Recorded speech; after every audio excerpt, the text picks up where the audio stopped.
What's up, everybody? Winter has come in a spectacular way.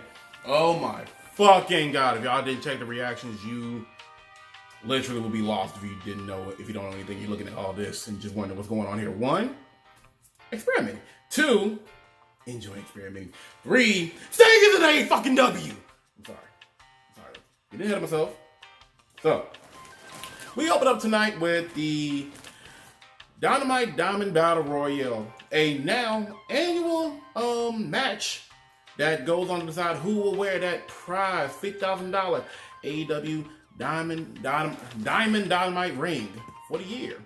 Interesting. It's definitely a nice little thing to give to lower card guys or even some mid card guys, just as something of pride, that's not a belt. I like the difference, and then much like with any battle royale, you need many layers to make it interesting, not just whatever's going on in the ring. And honestly, I would say a good 85% of what was going on in this match was telling a story. It had ties to something else, and I appreciated every last piece of it. Between seeing Matt Hardy turn and not eliminate Isaiah Cassidy, while later on in the match, him and Mark Quinn are performing some of the Hardy's old moves, working together fairly well. Could be Hardy trying to replace Isaiah in the tag team, in my opinion, with more on the Hangman Dark Order situation going on, where will he join them? Will they be friendly? How will things develop there?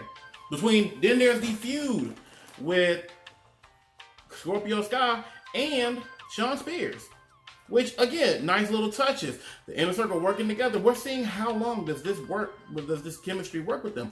And again, it was an interesting battle royale. Oh, and Miro being a fucking beast. I'm not going over eliminations. I'm gonna just say it came down. I'm gonna say the key points going to the closer. 1, Miro sweeping through on eliminations, but believing until it's only Miro, Jungle Boy, and the Inner Circle. And the Inner Circles, MJF, Sammy Guevara, and Wardlow. But also, earlier on after he got eliminated, one Kip Sabian pulled out Orange Cassidy and leaving him knocked down as Miro came and joined in on the action. So, after the trio decided to take out Miro and then focus their attention on Jungle Boy, and MJF managing to pull off the elimination of both Jungle Boy and Sammy Guevara, leads him to assume that it's him and Wardlow, basically the way he planned it. But unfortunately, he completely forgot about Orange, who came in, dished out Orange punches like they was ice cold glasses of drink. Orange punch, coincidentally, on a hot summer's day with extra ice. So cold. And which led to him eliminating Wardlow, as next week we will have MJF versus Orange Cassidy for that Dynamite Diamond ring. It did its job, as any battle royale should, and there was nothing off about it. Although it is interesting that they did a battle royale format where all competitors were already out, which I do not want this to be a change. I hope that this is only because this is a TV special and not a proper pay-per-view. Because when a proper pay-per-view, they do their casino battle royale, and I actually like them having a different format of the battle royale, which does actually work. So hopefully this is something that'll only stick with this particular battle royale. So for that battle royale, I would probably say I give it a solid B. It was average. It did everything that I needed to do. There wasn't anything major or surprising or shocking. I enjoyed it, so I say that's good.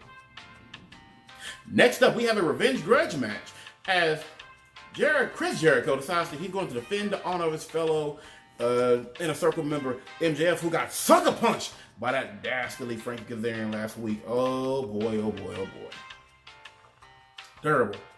Just terrible. But this match was very good. 2 veterans in the ring who have never tangled in the sports circle went off and had an amazing match. Now, Jericho is okay in the ring. Honestly, we've had enough Jericho. I don't have to describe Jericho.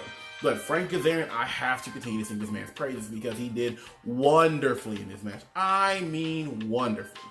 Like, his arsenal is so amazing. He's so technically sound. And look, he had logical reactions to attempted interferences to try and distract him to get him to break his wall of Jericho that he had on Chris Jericho, knowing that no member of the Inner Circle who was there was going to interfere and stop him. Frank Kazarian really was running rush off this whole thing, and literally, if not for various bits of interference and tomfoolery on the outside of the ring, this would have been Frankie's match. But unfortunately, Frankie got distracted, he got caught slipping, and got taken out with the Judas effect. The Judas effect is a fucking killer.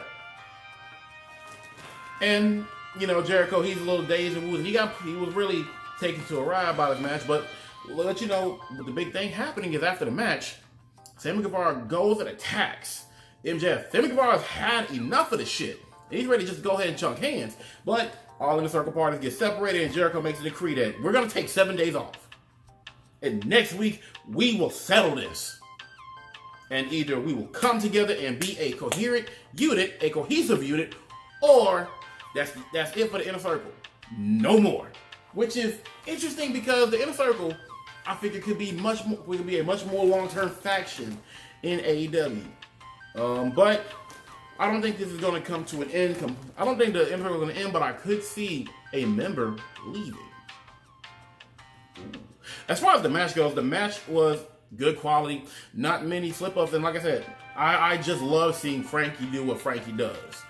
And going up against Jericho, who is his peer, his equal, making them able to go at a pace as well for them, it was a solid match. I'm going to go ahead and run it that A.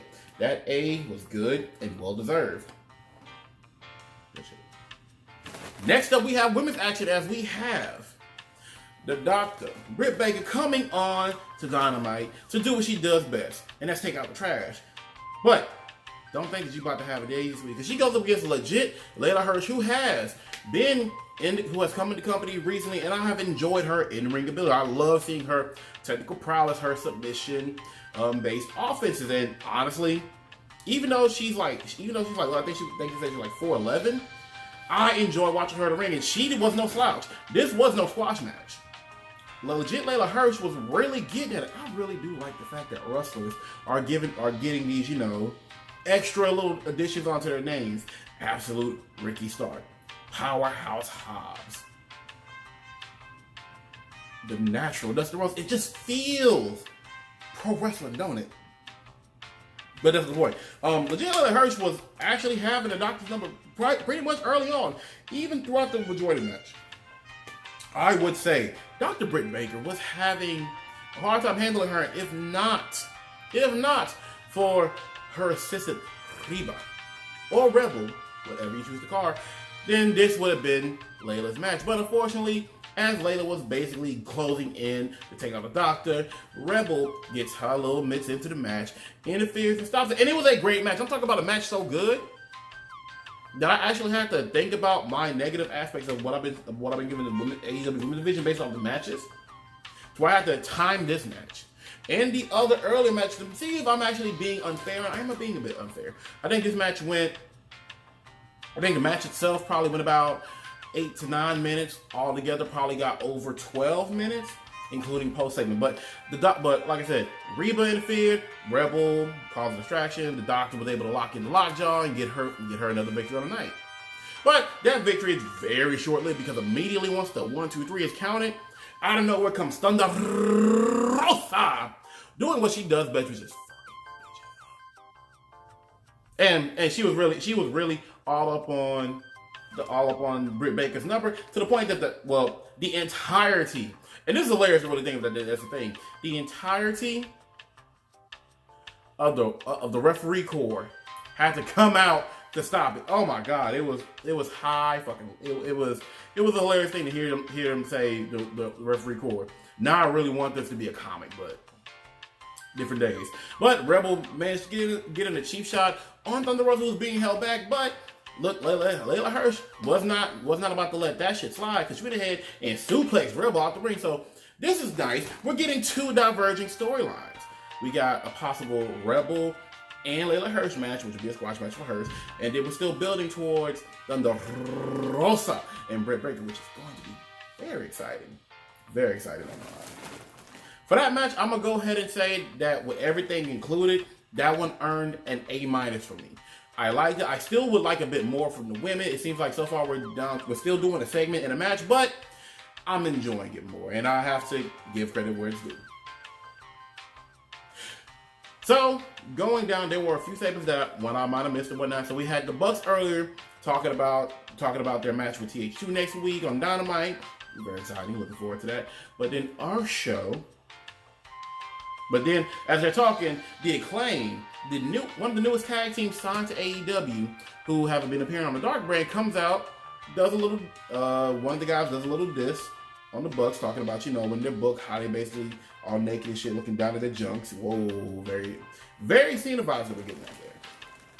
Only for it to be a distraction as CH2 comes and attacks the Bucks, which leads to, you know, them getting beat down, and we're hearing the World Star, which I completely forgot that World Star is a thing that niggas have to say whenever, you know, they're doing it. Anyway, that ain't the point. SU comes to the save because it's like after that. This is after their match, so I missed time poorly, but we're still building towards that match next week, which is interesting. Then also we have Shida, the AEW Women's Champion, talking about being interviewed by Alex Marvez, who is really on the money tonight, about why she, you know, acted the way she did it with Abaddon, and she said that she is not afraid of her, that she is just cosplaying Dead Girl. She's not really dead. Although once a sound can be heard in the distance of banging or clanging, Shida gets thrown off her number, requests to start over the interview, and just kind of scurries away. So Shida has a little fear when it comes to Abaddon. Hopefully this could mean a very good match. I do enjoy Abaddon. I do like it, and I'm curious because how do you beat an undead girl who ideally can't die and probably doesn't feel much pain? So that was good. Yeah, there was all that said going into the women's part. That was A-. So let's move on to the next one. Because now we have the semi-main, the tag match between the American Nightmare, Cody Rhodes. Feels so good to say it all the way. The American Nightmare, Cody Rhodes, teamed up with the TNT champion, Darby Allin, as they go up against Team FTW's Powerhouse Hobbs and Absolute Ricky Stark, baby. Escorted by Taz. And I believe it was supposed to be Brian Cage, but I think he might have been dealing with something because he didn't really show up, so maybe they kind of said it a little too soon. But the match was really good. But really good. Starting out with the baby faces doing their thing, working in tandem, having early control, most of Ricky Starks. Until Ricky decides to play a little cat and mouse with Darby, and Darby gets sucked in to get cold cocked by Powerhouse Will Hobbs, who knocks that ass to the ground, beginning the heels assault on the team. And this match really there was two purposes for this match. The first purpose being showcasing Hobbs, getting his numbers out, getting his stacks, and showing how impressive a big man he is. They are building him up. He's going to be their next homegrown project, which I like. They need to do this. Anyway, they go ahead and work over Darby for a good while until, you know, Cody comes in. He does his thing. It's fucking Cody. He starts clearing house. Pops that, you know, he pops down on Absolute Ricky Stark with a Cody cutter, and then commences to tackle Hobbs, who was outside of the ring, so that way Darby in tandem can tag himself in and end it with a coffin drop. That's cool. I'm very quick with this review because there's something I really want to talk about. A couple things, but whatever. The match itself, the match was fucking B+. I'm kind of tired of this. I really would like to see Darby focus on, you know, defending the belt the way it should be. Because this next part, even though it should go to the whole segment, I want it to be its own fucking thing. Because post-match, beat down, bad guys. We're talking about Darby and Cody getting beat by Team FTW. Brian Cage came out the back. Arn comes in to try and make a save. Dustin tries to come in to make a save. It's not enough. Team FTW is about to fuck up Allen. Then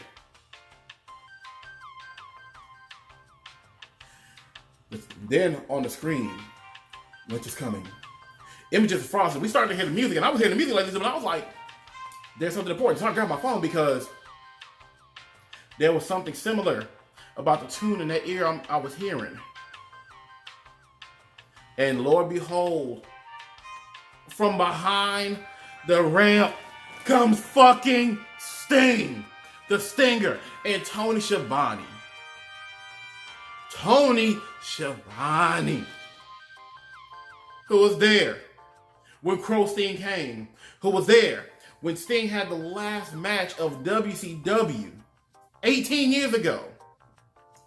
18 years later, and seemingly with a very genuine reaction, made the call that Sting is in. This man's voice, oh my God, it fucking hit me. I felt like a child again watching professional wrestling. I grew up in the WCW household. I had my reaction. You'll probably see it behind the video, whatever. Sting's debut is perfect. Not only does the villains clear house, he comes in the ring. And this was so WC that you get Glacier Snow effect coming down out of this inches way. The winners come as Sting glazes icy glare on everybody. Looks at Arn, the man that he had many awards with, and has also fought beside. Goes to Dustin, who I do believe he does have some history with as well. Cody. Cody's favorite wrestler.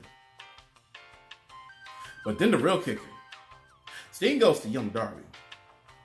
And Darby, he goes, looks up at Sting, and Sting looks at Darby for a long, long time. Stares at him.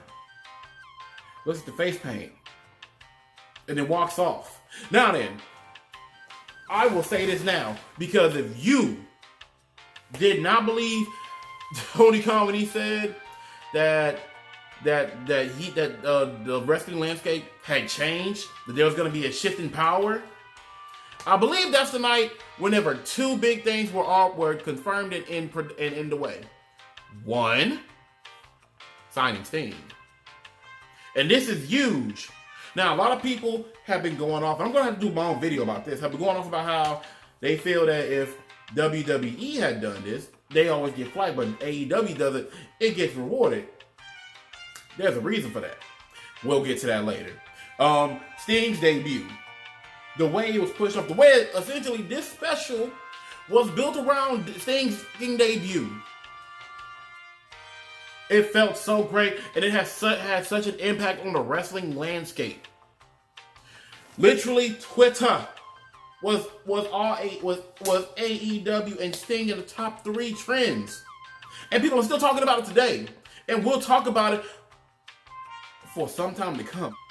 I'm just like, you know what? This is going to be the first time that I give this away, and this is going to be a new rank starting out.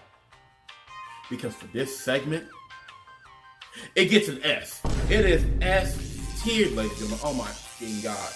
Some things have to be so powerful, so impactful, so magnanimous to get this S. A+ is not enough. The S. And the execution was great. So, following the Sting segment, oh Lord have mercy, we have Jon Moxley. Shooting a bit of a promo on the match come up with Kenny, basically addressing the fact that some time ago I was a certain way, and then I left that company, and now I came back into professional wrestling and bitched at the entire industry, which he did. He's been running roughshod and doing what the fuck he does. He's been waiting to get his hand, waiting for this clash, this fated clash with him and Omega, and it is time. It is time for him to do what he does best, which is fuck shit up. After that, we go into the match. And early on, it appears to me that the belief that everybody was getting that cleaner that everyone in AEW has been clamoring for, all the AEW fans, we want to see the cleaner, we want to see the Kenny Omega of New Japan. Well, we got Kenny Omega, which is still a good have, but you guys did not have the cleaner. Early on this bout, as the men were getting things started, Moxley was handily keeping his head above Omega's. As in, literally, Kenny Omega was playing chase from Jump Street. Moxley, confident, cool, was in there. He's taking this match the way it goes. He's getting Kenny riled up, and Kenny is the one having to go straight to the hands quickly as they begin this thing with a technicality. And you know it's a Moxley match, so they're going to go to the outside. They're getting down to the outside. Kenny Omega, he's starting to get the viciousness up, and Jon Moxley's finally starting to really get into his champion mode when he's really on the I'm about to fuck you up. As things get rough himself, we see Jon Moxley deliver a paradigm shift. Now, I have to point this out. Everybody likes to say Jon Moxley's paradigm shift it doesn't have any kick to it. It's basically useless. Well, here's the thing. Everybody assumes that you see Jon Moxley hit a DDT, a snap DDT, that's his paradigm shift. No, that's not his paradigm shift. If anything, I call it dirty D's. But when it talks about this paradigm shift, you have this paradigm shift in, I would say, the paradigm shift / Death Rider, which is the double arm hook DDT with more oomph on it, with a little stank on it, with some height on it, almost like a DDT brainbuster. Just saying. Anyway, Moxley gets in and Omega's kind of down for a bit, and he's like, nah, this ain't how I want it. He tosses in 2 chairs, and I'm thinking, oh, he's about to brutalize him, but I don't see Moxley wanting to win this thing a dirty way out. That ain't Moxley style. Mox likes to fucking fight. So those chairs he tosses in, gets Omega in, sits on the chair and carries him up there. So we're having a good old American style fighting spirit show off, where it's just like slugs. And let's start with the slaps. And we're seeing the sweat fly. So these men are hitting with intent. And then it goes from slaps to fucking punches. Because Moxley, he's there. He needs Omega to get there too. And Lord knows, Omega does when he says, fuck the punches, V-trigger on that ass. Comes in, so now it's like, all right, so we're speeding things up, we're going to get it done. As these men start going and juggling. And Omega, feeling himself and his own hype and bullshit in this moment, decides that he's going to go up. Now, he's gonna do a few things. One, shouts out to Okada as he, hits an Okada-style drop kick. The best drop kick in the biz. Then comes in with the Rainmaker pose as he goes for a ripcord V-trigger. Not enough to get the win, my boy. So he's gonna go ahead and shout out to his fellow lover, his Kota. As he's gonna go up top for the Fiend Splash, but you are forgetting, this is John motherfucking Moxley.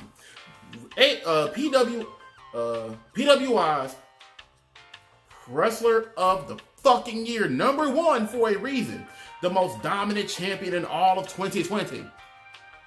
A man who you have to bring everything, the house, the army, just to take him out. It's not enough. It's not enough. Because Moxley drops that ass out the ring, goes, hits a paradigm shift right on top of one of the AEW heaters. And this is where things get funky. Everybody's trying to check in. Omega's hurt. They need the medicine. Don Callis is like, you gotta stop. But no, this ain't enough for Moxley. Moxley has been waiting for this exchange again, and he is not satiated. He's not getting what he wants. So what does he do? He takes Omega, puts that ass right back in the ring, and he starts punching on him, beating him down. Don Callis is like, stop. This is not how it goes. The man is hurt. The man is hurt. Enough rough shot distracts Moxley from this pounding of Omega's face. Goes in, I think, pushes Don down as a mic slides in. As the referee tries to get control of the situation, Kenny Omega picks it up. And I'm like, oh no. No. As Omega clocks Mox. Once, we get it bloody. I don't believe he clocks him again, but you know what he did. He might have clocked him again. Got him in the corner. You know what we're doing? It's a V-trigger party! As we see Omega hitting him. Trigger. They gonna let us down. Sets him up for the ride, the One Ring Angel. And we're going for this. 1, 2, 3. We have a new AEW champion.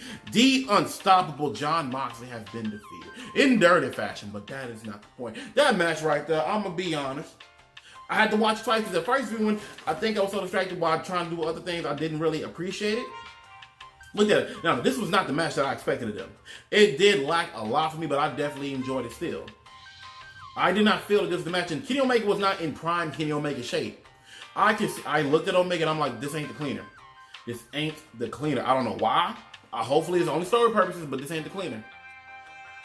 We are just saying.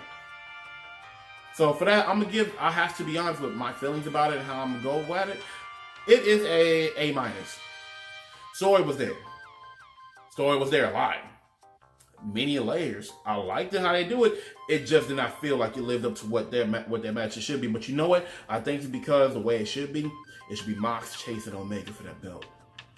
That'll definitely be better. And considering how Omega does with his matches, we're going to get another match with these two down the line. And there are going to be many callbacks to this moment. So for the beginner, I'm gonna sell this with an A-. Now then. The camera's gonna cut after that's over with. Because Don gets Kenny. As they run to the back, they are getting away. Everybody's looking at them. Tony Khan is like, what the fuck? Everybody in the back is like, what the fuck? Before they can get away into their car, Alex Marvez, the man that was on top of his money, stops him. He asks him, what the hell is going on? Why did you do this? Why is this happening? For Don Callis to drop a bomb on us. And then if you want to know what's going on and why this happened, you're going to have to wait for Tuesday. Dynamite's out on Tuesday, and I can't believe they're going to do something on dark. Wrong, bitches! You're going to have to go to Access. You're going to have to watch it on Access TV. On Impact fucking Wrestling. The partnership is in there and confirmed, and this is not some overnight thing. This is something that has probably been in the works for a long time. And it probably began around the time of Jericho's 30th. Remember, that's when we first saw Don Callis on TV, on AEW television. And Hiroshi Tanahashi, mind you. So, obviously, we have a AEW Impact partnership going on. This is huge for the business, and everybody lost their shit, literally, and they must have kept this thing secret. Because word is nobody fucking knew, except for the people who needed to know. And that is a small group of people. Already we have Impact wrestlers talking about dream matches. I swear to God, if Tuesday does not deliver what I need it to be, it's going to be a problem. But for that moment right there, I have to give my second S. And it feels great. It feels amazing because it's going to be big. I am in a hurry because I have other videos I need to work on. And I'll have to work on this. So please, hey, thank you for watching. Please like, share, subscribe. Also, if you made it this far, thank you so much. The goal right now is for me to get to 1,000 subs, but we'll get to that in a minute because I have to go work on a special intro for this. Hopefully, y'all enjoy it. Anyway, thanks for watching. It's been your boy, WxG Dynamite. I'm out.